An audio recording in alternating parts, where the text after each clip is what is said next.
Я поднимал высоко руку. Увидели. А почему не видят они зал? Потому что зал не приспособлен для заседаний парламента. Это не зал, это кинотеатр. И эта трибуна, получается, соотношение начальник-подчиненный. Парламентов таких нету. Сидят всегда депутаты. Эллипсовидная форма, и перед ними стоит министр. Вот он стоит перед ними. Тогда он чувствует, что он выступает перед парламентом.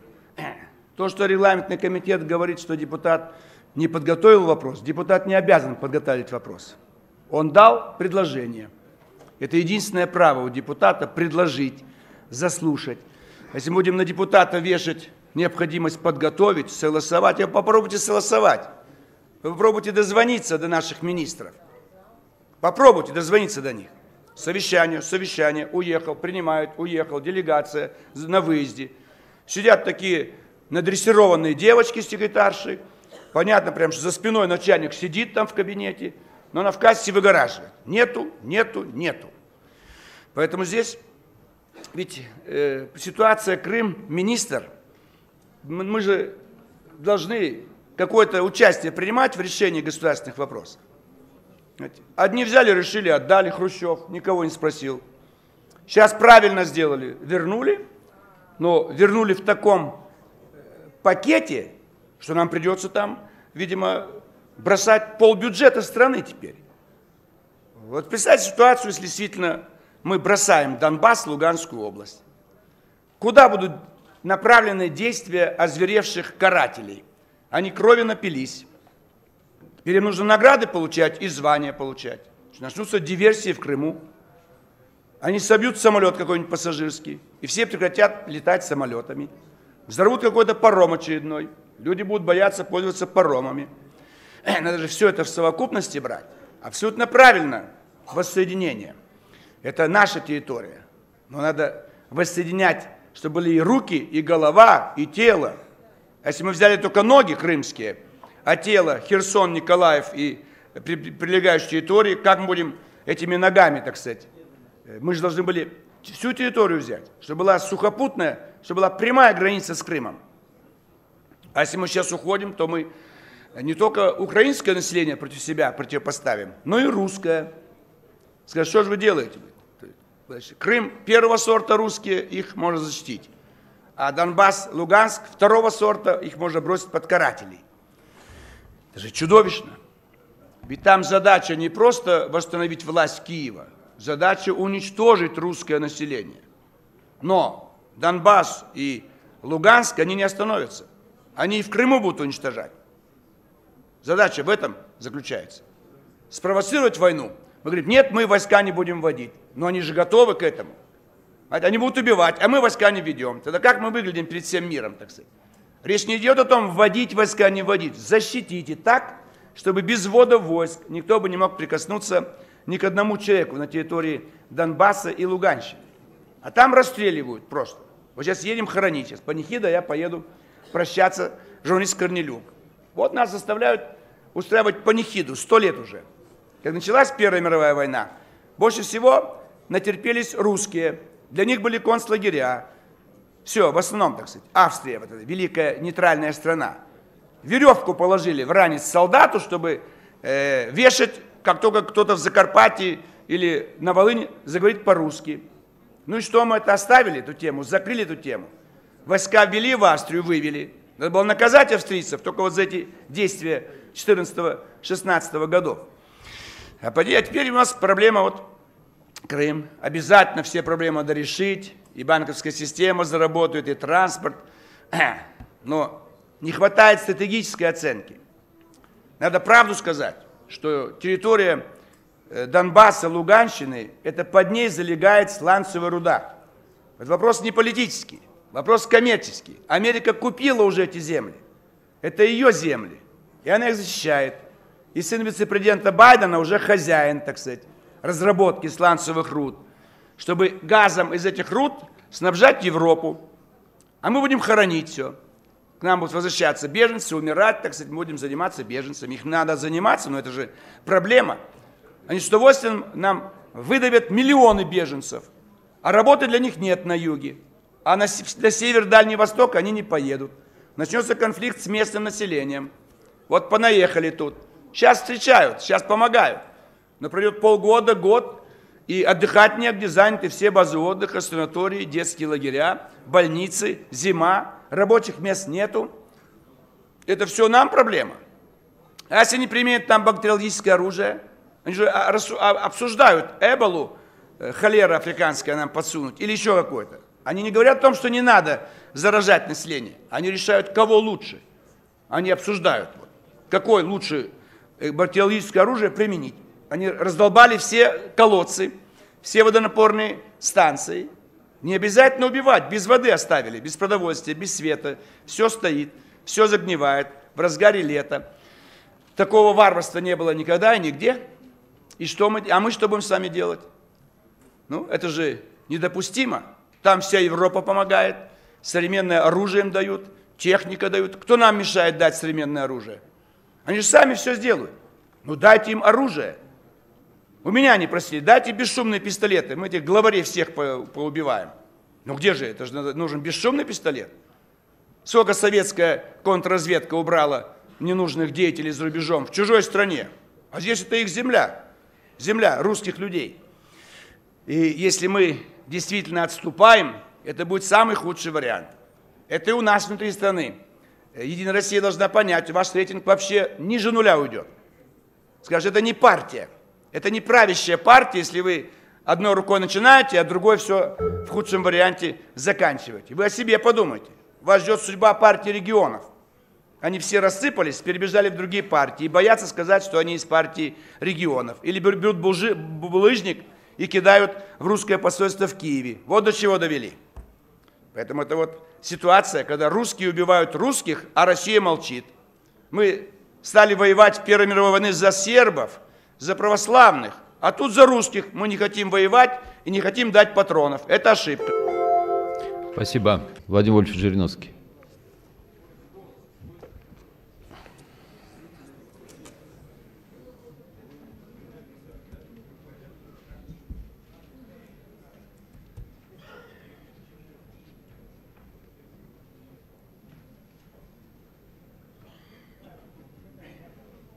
Я бы не выступал по приглашению министра Крыма. Но кто создал ситуацию? Не мы же создали.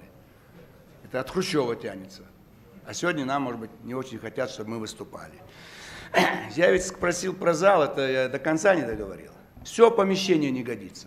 Чего Крымом занимаетесь? Вы не можете обеспечить себе нормальные условия работы, хотите условия жизни в Крыму обеспечить. 20 лет вы, парламент, не хотите принять решение построить быстро здание. И до сих пор ничего не принято. Все где-то находится. Бессильный парламент. Что за парламент? Вы должны место определить, деньги, все есть. А решение вот все ждем, пока сверху кто-то когда-то наконец скажет. Ну, хоть в этом можно иметь свои права. И ведь не для себя же строим, это же не частные квартиры. На 100 лет, может быть, на 200 будет парламент. По выборам здесь, не по выборам, по распорядку работы. Ведь не только неудобно то, что мы закрываем 2 недели, буквально вот, с 8 сентября мы должны здесь находиться, по пятницу. Это же смешно же, зал будет пустой. В Единой России, конечно, почти там 250, может быть, 25 человек будет.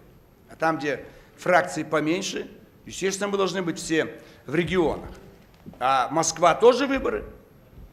У нас Москва тоже выборы. Самые важные. И что мы будем в зале здесь сидеть? Вся фракция ЛДПР будет в округах, 45 округов. Поэтому надо не только не ставить рабочую неделю накануне выборов. Это выборы большие. Это выборы по всей стране. А в этом году и в Москве. Но вообще неправильно выборы в сентябре. Чего же все без нас, понимаете? Без нас решают, какое будет время, весеннее, осеннее. Депутаты никакого участия. Решил чиновник какой-то, вот, что оставить летнее время вместо зимнего. И вот 3 года мучаемся, вернуться, не вернуться. Решили, что будут выборы в сентябре. Зачем? Это мне непонятно, Единая Россия. Вы же злите всех ваших чиновников. Вся страна должна быть без летнего отдыха. Не просто миллионы чиновников, миллионы депутатов, активистов партии. А у них же дети, у них внуки. Все должно быть в напряжении. Никто не может нормально отдохнуть, когда лето самое благоприятное время для отдыха. Чего вы страну злите? Мы еще раз несем поправку. Выборы проводить последнее воскресенье марта.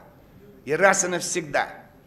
Время оставить зимнее. Раз и навсегда не трогать, не прикасаться к стрелкам. И построить, наконец, нормальное здание, так сказать. Потому что мы в глаза не видим депутатов. Сидят там, как скворечники. Почему Митрофанов покинул страну? Ну, надоело там под крышей сидеть. Кто он такой сидит, там птицы только летают. И сидит депутат. Так же нельзя, куда-то загнали. Да? Я 20 лет некоторых депутатов в лицо не знаю. Потому что я вижу их в затылок, все. Они-то меня знают, а я их не знаю. Подходит человек, здоровается, улыбается, я понять не имею, кто такой вообще. Потому что я вижу затылки, 20 лет, затылки. Поэтому, Сергей Евгеньевич, я вынужден сюда выходить чаще, чтобы хоть в лицо посмотреть на депутатов. Вот. Вас все рады видеть на трибуне. Я согласен, я согласен. У нас с вами 2 юбилея. В четверг Геннадий Андреевич, скромный человек.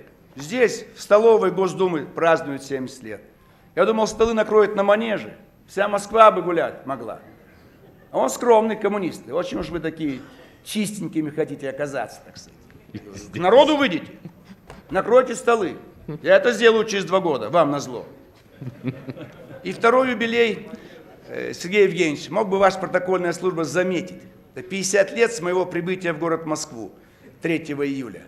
Но никто вас не замечает. И в интернете все есть, у ЛДПР. Тоже можно было бы как-то отметить. Это будет четверг, значит, может быть, в пятницу, 4 июля. Может быть, тоже, не знаю. Так вы накрываете, что ли? Письмо. Накрываю, да. Давайте. Я это не против. Это за нами не станет.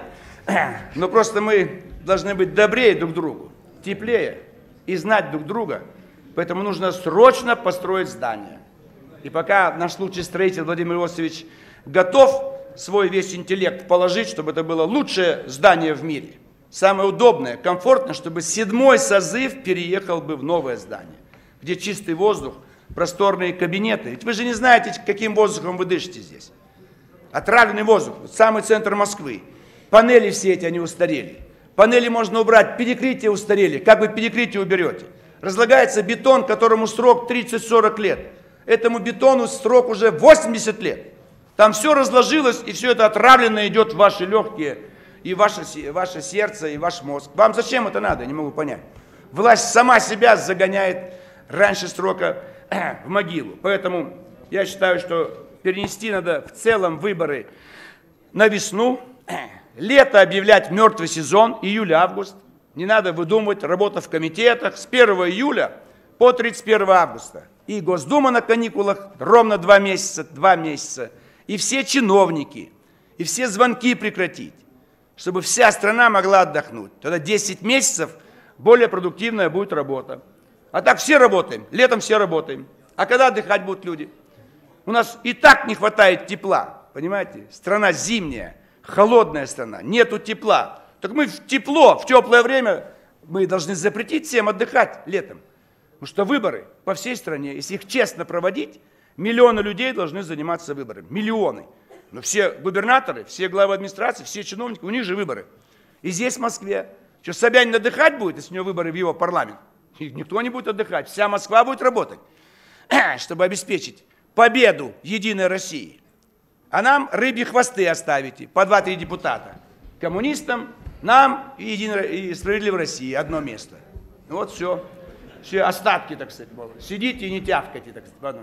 Можете быть там, находиться в Мосгордуме. Во-первых, должен быть в Мосгордуме 110 депутатов. Чего они боятся взять норм? Мы же установили. Для самых больших субъектов парламент 110. Чего они взяли половину? 110 депутатов. От каждой управы был бы депутат. Он был связан с населением. Его будут знать, что там 100-200 тысяч населения. А что здесь 500 тысяч населения? Кто его узнает? 500 000 человек. Поэтому это все бесполезно. Одномандатный округ, если там 500-600 тысяч. Когда этот кандидат сумеет познакомиться со своими избирателями? Надо давать большой парламент московский, чтобы он работал, а не бездельничал, как все эти годы. Поэтому поменяем дату выборов на будущий год. Я 3-й раз выступаю, и каждый раз причины объективные. Зал не тот, выборы не в то время. А сейчас это моя малая родина, Я уже сказал, что 50 лет назад я покинул Казахстан и вот нахожусь в Москве. Поэтому мне здесь хорошо все известно. Документ великолепный. Мы такого документа, по-моему, не принимали, чтобы на весь век и хорошие слова, добрососедство, стратегическое сотрудничество. Здесь, наверное, тоже определенная роль есть очень плодотворной и хорошей работы председателя комитета, потому что мы за 20 лет таких документов не принимали. Здесь мы можем быть благодарны Леониду Эдуардовичу Слуцкому. То, что касается Казахстана, и депутат колеблется, беспокоится о возможном притоке большего количества мигрантов, это вот непонимание этой республики. Это единственная республика, из которой никаких мигрантов нету. Казахов там население почти пополам было. Когда я жил, русских было 70%. Сейчас уже приблизительно наоборот стало. Потому что 5 миллионов выехали. И оттуда не предполагается приток населения. Приток населения идет из Киргизии. Но и здесь мы плохо работаем. В Киргизии уже есть определенные силы политические, которые готовы на будущих выборах в местный парламент, значит, поставить вопрос не просто о, скажем, таможенном союзе или союзное государство Россия и Беларусь, они готовы поставить для обсуждения вопрос о вхождении в состав России как субъекта Российской Федерации с какими-то определенными, может быть, дополнительными правами, чем просто обычная область, там, Омская или Ростовская. И в этом смысле это самые две близкие республики. И непонятно, чем мотивировались московские чиновники, когда разделили, сделали Казахстан отдельно, Киргизию. Это один народ, одна культура, один язык. Когда-то вообще называли их всех киргизами. Вот, киргизы просто. И их идет история от юга Красноярского края, вот Хакасия.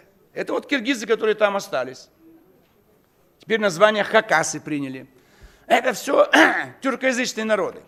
Уйгуры, дунгане в Китае проживают. Все один народ, расщепленный между разными, так сказать, территориями. Ну, у нас вот получилось так, что большая республика Казахстан и рядом Киргизия. Лучше всего они к нам относятся. Таджикистан, очень маленькая республика, и учитывая, что произошло в Афганистане, там тоже к нам благожелательное отношение. Потому что они знают, в какой крови весь Афганистан. А Узбекистан, мы действительно, я и сам это узнал не так давно, мы не хотели брать Узбекистан. Но русский генерал смотрит, стоит город красивый в степи, и никакой охраны нету, армии нету. Ну, под одно, так сказать, к военным достижениям взял и Ташкент. Вот тогда не было Узбекистана. Это и были маленькие эмираты. Хива, Ургенч, Самарканд, Бухара. Маленькие. 1-2-миллионные. И языки были разные там. Вот как мудро решили народы без советской власти. Они назвали свои территории, как у нас князья. Княжеское, Тверское княжество, Великоновгородское, Псковское. Все. У нас князь, у них эмир. У татар хан. И многонациональные. Никакой проблемы нету. Говорите на любом языке. Но, конечно, там больше превалирует тюркский язык. И туркмены, и узбеки, и казахи, и киргизы. Это все тюркский язык. И вот мы, когда перешли, это была самая страшная ошибка, к национально-территориальному делению. Вот сегодня Донбасс в крови из-за этого. Если была бы у нас с вами Житомирская губерния, Киевская, Бессарабская, Харьковская, Екатеринославская, Таврида, это вот на всю жизнь нужно запомнить эту ошибку страшную. Нельзя делить территории по национальному признаку. Это самое большое. Экономику можно подправить. Но вот сегодня Казахстан называется Казахстан. Слово «стан» означает республика, страна. Но они хотят по-казахски назвать Казах-Эли, страна казахов. Это будет ошибка. Потому что Казахстан все-таки он не означает, что это страна казахов. Это как бы место, где проживают казахи. И там полно людей другой национальности. Там и уйгуры, немцев было много. И они не хотели уходить от нас. Москва в виде Бурбулиса, Ельцина и его команды чуть ли не с силой выпихнули. Они звали Назарбаева в Беловежскую пущу. Он не полетел. Он, как верно подданный русскому царю или советской власти, в Москве остановился. С Горбачевым встретился. Поэтому они самые последние в декабре 1991 года вынуждены были уже согласиться на расчленение СССР. Это хороший договор. Единственное, хотелось бы, чтобы его не постигла участь другого договора с Украиной, за который очень рьяно голосовали в этом зале, включая бывшего руководителя Государственной Думы Селезнев Геннадий Николаевич. Он никогда не выходил на трибуну, Сергей Евгеньевич. И только в тот день один раз вышел. Кто его попросил, я не знаю. Фракции ЛДПР были против. Но мы же не могли предполагать, но мы чувствовали, чем закончится дружба, договор о дружбе. Если мы с 1992 года перешли бы на мировые цены, а мы разные государства, не было бы сегодня проблемы. Никакой проблемы не было. Нельзя продолжать быть добренькими. На наши деньги создали антирусское государство Украина. Что, Москва не видела этого? Вы зачем Черномырдина направили? Ну, ошибка Черномырдина. Зачем Зурабова направили? Зачем он сейчас вернулся туда? Хотя бы сейчас поменяйте послов. Это вот проблема. Поэтому мы поддержим, потому что красиво это звучит, это на весь 21 век. И там нету очень таких антирусских настроений. Меньше всего, может быть. Куда больше они в Узбекистане, может быть, в других местах. И эта граница у нас сплошная с Казахстаном. И Поволжье, и Урал, и Сибирь. И это тоже начертили в Кремле Сталин своей рукой. Там за Ташкент бились казахи и узбеки. Он говорит, Ташкент узбекам, а казахам вот Алмату. Отдали мой родной город, город верный форпост России в Азии. Спасибо.